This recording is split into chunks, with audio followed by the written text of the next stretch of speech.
you know, but. Well, I think that a person's spirit precedes them. I can get energy from people. So I don't know if that's the same as like their character, but their energy is something.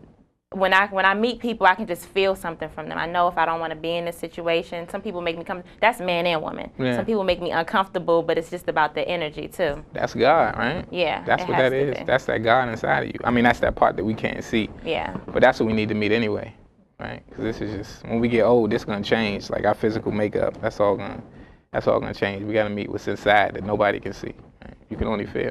That's right. It's so cool. I'm chilling. I gotta stop talking to you now. Okay. I hear them in the back talking, telling me to stop, right? Okay. Y'all need me to stop? All right. Okay. We're gonna stop here. Thank you so much, Vic, for being on the show and sharing that. I wish we had more time to talk because I want to get into. See, me, I'm not really into always pointing out what's wrong, but more so ways that they can be right. Yeah. Okay, give me an example. Hold on. What are ways that we can do? And so we mentioned that. It's about what we're taught. Yeah. Like, for instance, with a woman is, because, I'm bred to be like, I'm a mother of one by myself, so I got to be strong. And I think that ends up putting a wall up because I can't let anybody come into my stuff and mess it up because I'm an emotional being. So if someone come out, if I got this going on and someone comes in with and hurts me, that could just ruin everything for me. It could knock me out. I could be in the room, in the bed, not going to work for 2 weeks, and I ain't got time for that. So I have this wall up, but that's what you're saying is a part of hindering us from loving each other. And for guys, the same thing. And I touched on that last week with when we talked about queens. Some of these guys are taught that if you have a lot of women, like on the real, I had a very good conversation with somebody that I'm seeing right now, and he told me that he has been with over 100 women. And that's not even out of the ordinary. I mean, honestly, 100 women. So it's like, what is this? Why do we do this? I mean, I'm like, well, dang, you got 100? Yeah. Do I know any of them? Please. Well, he might be lying, but I mean, that could be it. But when you judge it, but you gotta kind of, you gotta get a good male friend. A real strong man who can kind of weed out weak dudes. Like, so weak men are just like, they're like cancers, they're like viruses, right? So they shouldn't even exist. So you should be able to see them. If they look like a rap video, they probably not the right things to go towards. But at the same time, now I'm saying though, like they kind of present themselves, they say different things, they bring up conversations they can't have, their mind sometimes is surface. And so, I guess the woman's job, and it's always been, and I think women never get enough credit for this, is that they have the ability to bring anybody, they have the power of attraction. So whatever they choose to attract, and whatever the standards they set, is the men is going to come up. The men are going to come up to that. Whatever standard you set. So I think setting a quality standard, one of integrity, one of discipline.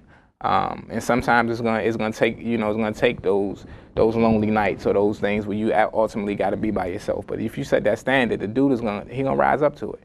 Cause I know that's what I had to do. My wife wasn't having it. You know what I mean? She wasn't having it. I just had to step up. Because there's certain things I wanted to do, but she was like, no. Like I was like, all right, well, okay, we got to do this. Then we got to do this. We got to do this. So I just went from there. Thank you so much. No problem. Really appreciate it. As always, I enjoyed talking to you. And no problem. We're running totally over, but this is my show, so we can do that. All right. So we'll be back in a moment. Thank you, Vic. Thank you. My dearest one, there are no words to express how much I truly care. Sometimes I fantasize of feelings we can share. My heart has never known the joy you bring to me, as if God knew what I wanted and made you reality. I'd die to hold you or to kiss you or merely to see your face. My stomach quivers, my body shivers, and my heart increases in pace. To give me money or lots of gold would not be the same to me. I prayed and watched the distant stars, and finally you came to me. And that was for somebody special. You know who you are. Welcome back. I have Qualamiya Hall on. Thank you for being here. Thank you. I chose her. Shows about love. I keep saying that. I chose her because we did Mindstream Radio, Adam and Paul's show. Shout out to them. and I met her there. And the show, do you remember what the topic was about? It was about... oh, I know. It was cheaters. It was something about cheating. What constitutes cheating? Right. And is it considered cheating if you're not married? And she was really big on it's not cheating if you are not married. If you're not married, you're single. You're single. That was her. She kept saying that. And honestly, before that, I really did believe that you could be in a relationship and be getting cheated on. But you made a great point.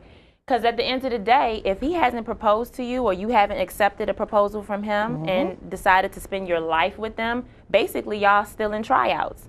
And so it's saying that I'm trying you out and I might try her out. I mean, you shouldn't. Don't do that to me. But you are basically doing that, right? Well, yeah, I still think that there is a point to a committed relationship beyond beyond tryouts. Okay. But I do think it's still a period of time where you're getting to know each other, and I just consider cheating as adultery, and that's it. I don't think you can commit adultery if you're not married. Okay. And, just in simple terms. Right. Because people can make any type of relationship that they want, but ultimately marriage is what it is, and That's true. I was thinking, and again, so she was the only person that was actually married there too. So it was good to hear that perspective. Because so many times I think they'll talk about single women will talk about relationship matters and issues and stuff. And it's like, but I don't need no advice from her because she don't have a man. So I was like, I need to get Miss Hall on here because she is married. And so what happened? How did you and your husband meet? Okay. I don't mind details. I actually had enjoyed your conversation with Victorious because I got married at 23 as well, and we kind of had a similar story, except work. It was school. So I met him right after 12th grade, our first semester in college. We were both going to Prince George's Community College, and I would see him like all the time. Back then, he was like one of the cool guys, and I was more so still studying self. And so, like, he made, like, really great points. But we met. We knew we had an attraction, but because of society, because of where we both were in society at the time, we knew we couldn't date. And so about 4 or 5 years later, we saw each other again. And at that point, it was just like, okay, enough time has passed. We started dating that night.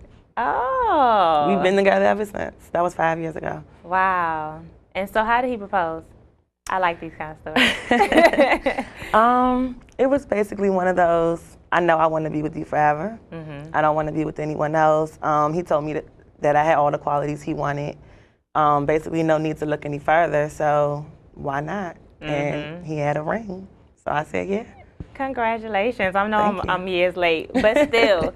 I don't know a lot of married people. Honestly, I think I need to step up you don't either though? Okay. I don't either. I probably know more married people than single people do, but since I did get married at a young age, and I am still young, I don't know too many people that are married, or even I hear more people saying they don't want to be married than they do, which is kind of scary. Oh, why do you think that is though?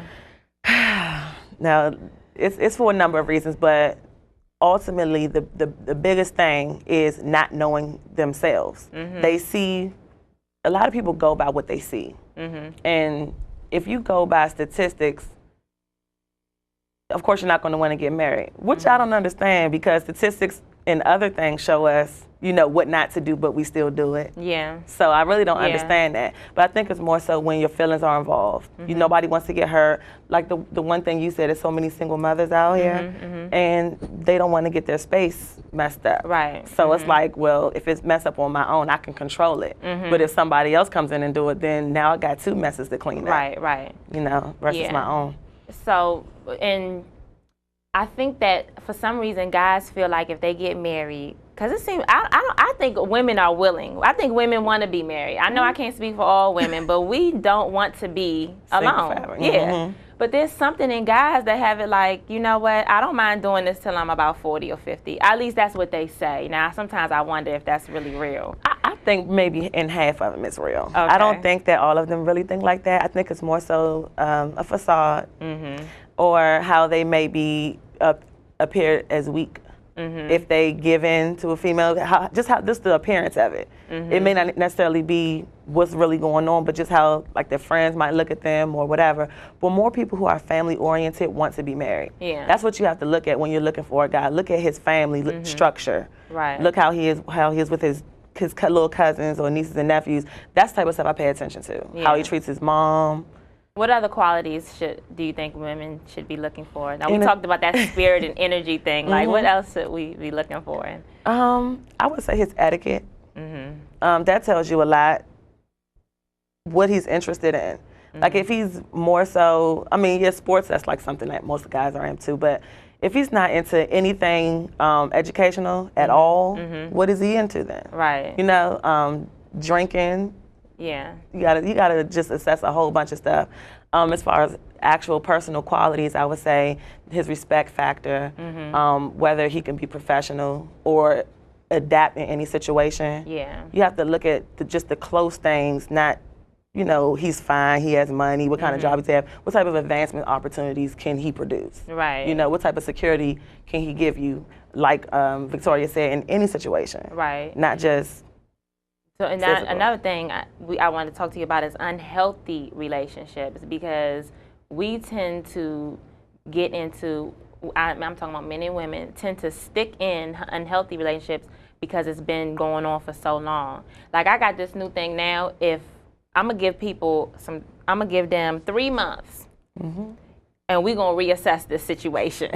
We're gonna figure out if we need to keep going or we need to just drop it off, and then maybe reassess, because it can get. I don't want to end up being with somebody for 5-6 years when I knew at 3 months that this situation wasn't what I was looking for. I do think more people need to assess their relationships as you need to assess yourself, period. But assess yourself before you assess the relationship, because 9 times out of 10, you're looking at what the other person's doing. But not too often do we look at how can I make it better, you know?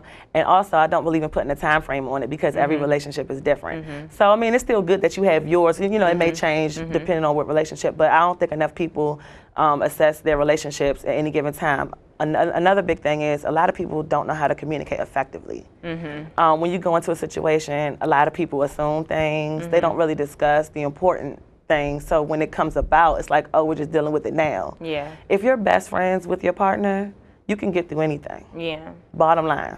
Communication is everything. It's everything. It really is. I have been seeing somebody for a couple years now, and we, for the first time in a long time, spent hours talking today. We had breakfast and we talked for hours. And it was one of the best conversations I've ever had with this person, because there was no distractions. We were just sitting at the table just talking about whatever randomly came up. And in that conversation, we kind of let our guards down, because I'll admit, I'm not trying to let nobody's going to come up in here and hurt me, ever. It's not happening. So it was like, in that conversation, I let my guards down and he did the same. And I learned a lot, and I've known him for years, but I've learned a lot in just a matter of hours. And I thought to myself afterwards, I was like, you know, we got to do this more. We have to communicate in general. I mean, everybody should, but especially if you're trying to build something with someone, you got to let those walls down and you have to. And I'm glad you said that, because I was going to say that to you too. You have to take risks sometimes, because love isn't something that you can control. Yeah. If you can't control that, then you can't control anything that comes with it. Yeah. So, you know, just open up, be willing to take the risk of, you know, getting hurt, maybe not. But just imagine being married or having a husband that you can talk to like that all the time for the rest of your life, with no, you know, not without hesitation. Just talk about how blue the sky is all day, and it'll be the best conversation. Yeah. So you just got to be best friends. I mean, you can do it. Hopefully. But first and foremost, ladies trying to get in a relationship, or men, whoever, decide what you want first. I see so often 2 people coming into a situation where they both have different intentions. And if that's not discussed before you have sex, you know, before you bring somebody around your child, or before you give them something, you know, and you might regret it later, before you do any of that, discuss what you want. Because if you're not on the same page, it's not going to work. Right. And that cycle, repeating that cycle, is what makes people not want to, you know, go further with the next person. And it's not their fault. Yeah. And you're right, and it's not. And I realized that you had said something about that on Twitter.